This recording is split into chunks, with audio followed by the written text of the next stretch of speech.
कमलायतलोचन लोकपते विजयी भव वेङ्कटशैलपते सचतुर्मुख षण्मुख पञ्चमुख प्रमुखाखिल दैवतमौलिमणे शरणागत वत्सल सारनिधे परिपालय मां वृषशैलपते अतिवेलतया तव दुर्विषहैरनुवेल कृदै प्रपराध सदैः हरितं त्वरितं वृषशैलपते परया कृपया परिपाहि हरे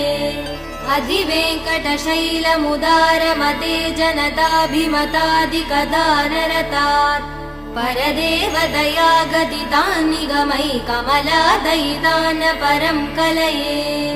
कलवेणुरवावसगोपवधू शतकोटिवृतात् स्मरकोटिसमात् प्रतिवल्लविकाभिमदात् सुखदात् वसुदेव